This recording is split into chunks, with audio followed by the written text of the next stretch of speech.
gentlemen, to engage in a one-on-one with the woman of the moment, Rupa Chakravarti, whom I also would request to come up on stage, is... Yes?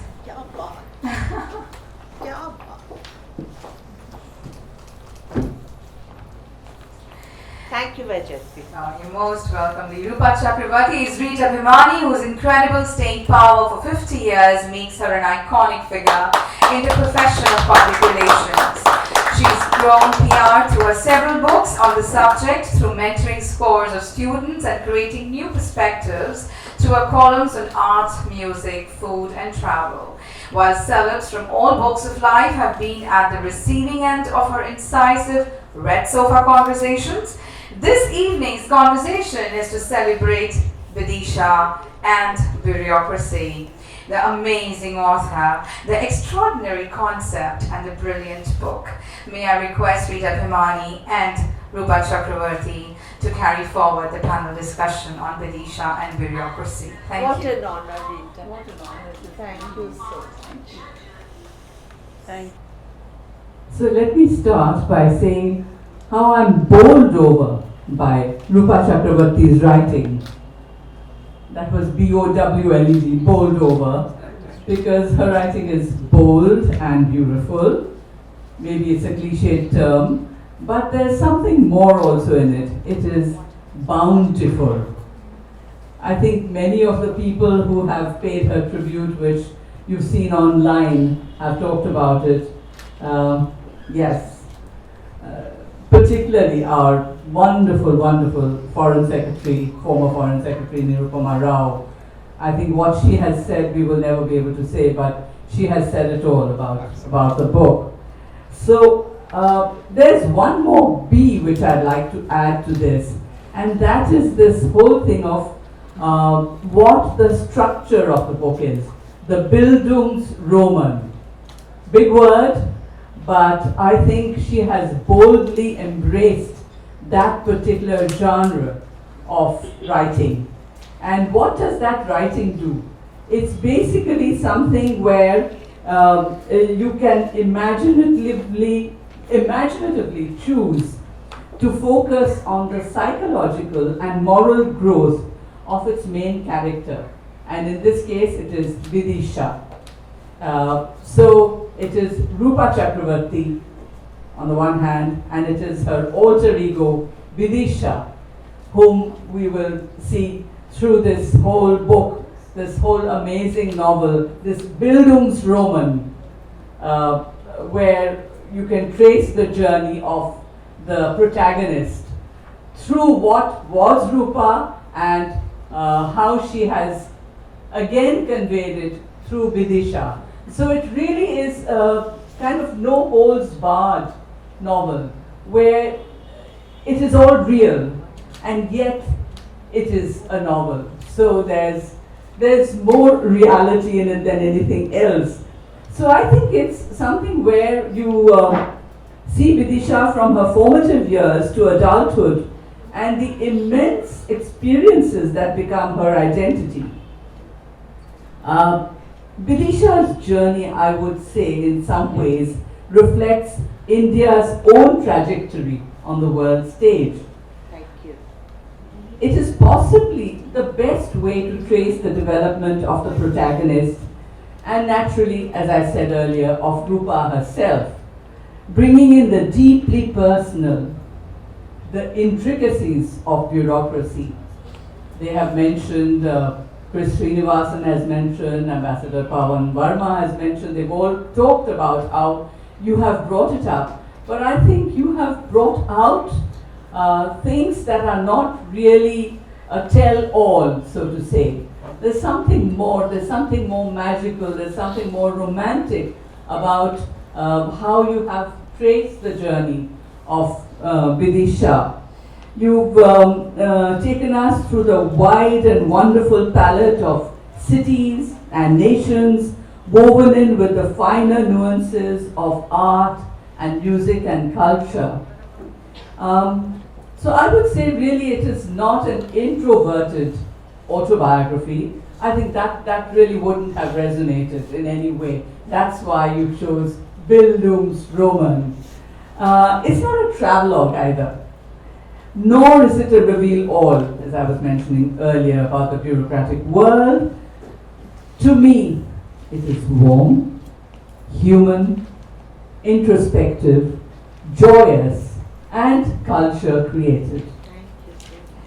So Rupa's Bidisha represents the strong, talented wives of the diplomats of the Indian Foreign Service, who have without recompense projected and represented India to a larger world.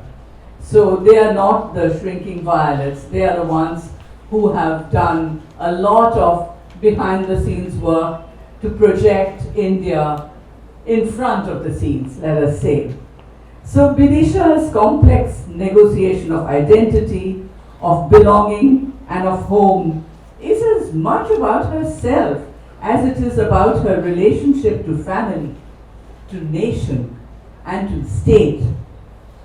So now I come to my question, Rupa, which is a very short question, and I'd like a longer answer from you, which is creating the country's identity while carving out your own identity. How and why did you do it? And how did you have the courage to pen it all for posterity? Because really it is your story. I think Bidisha was very fortunate in the fact that she was raised to have a very fair percentage of sang-froid, of nonchalance, and the ability to say, this is what I bring to the table. I hit the ground running with Bidisha, and Bidisha wore the inherited saris, the inherited yes, she was born into the genteel poor, but of great heritage.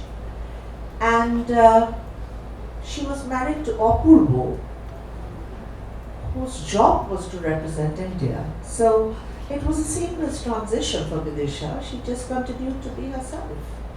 And while she got older and the plait disappeared, the bun came into place, but the flowers carry on.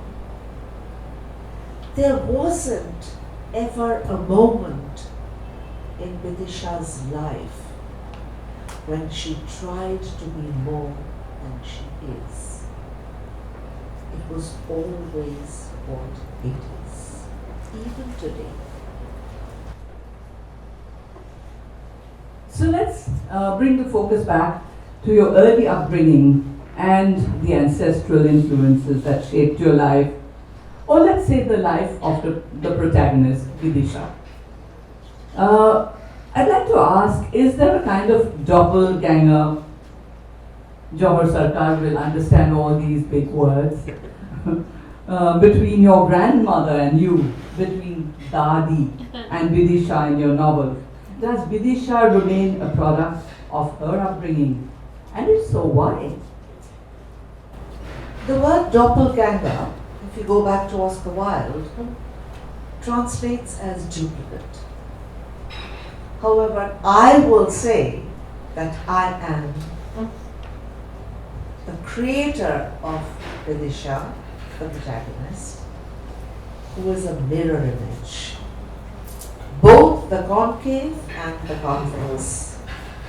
Therefore, while she is the direct product of Dadi's strong, traditional, stoic, Spartan upbringing, the convex side of her allowed her growth, allowed her the ability to imbibe.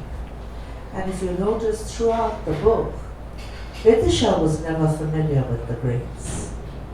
She enriched herself by learning from the grapes.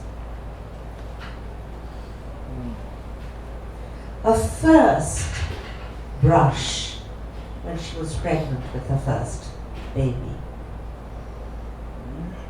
little Indu, was in Madrid and Velasquez, but all Bidisha recalls was Shochukta Panigrahi and Raghunath coming to the house for lunch. Not even the lunch but the prayer that followed. And Raghunath singing, Jab Janaki Nath Sahaya Kare, Tab Kaun Bigada Kare. Bidisha lived up to that theme. She didn't change. That is amazing. Actually, the kind of people you met all along the way, they enriched your life, your lives, yours and Sharbajit's. But you also enriched your, let us say, presence over the years, over so many decades of what you also brought to the table in the way you performed, in the way you entertained, in the way you interacted with people. And one of the other questions I had really for you was that in all this, of course, there was a lot of limelight that you enjoyed and you shared, and you reveled in that limelight. But when you came back home and you told your mother about it, you told your grandmother about it, your mother was a little taken aback. And she said, look, this is wonderful. You can enjoy all the fruits of being an ambassador's wife and of being the person you are, or the person that Bidisha is, a very, very positive human being. But don't you think you need an identity of your own? Can't you carve that out for yourself? Did you do that in real life, and didn't Bidisha do that? I think I'd like you to share that. Bidisha was very truthful. When Bidisha's mother, who I think Shujoli will identify with very well, told it like it is. And when Bidisha came home, and she was the social butterfly, looking pretty, and completely ineffective, vacuous of mind, zero intellect, no pursuit, no goal. Ma didn't mince her words. She told Bidisha, Bibi, I don't like who you are becoming.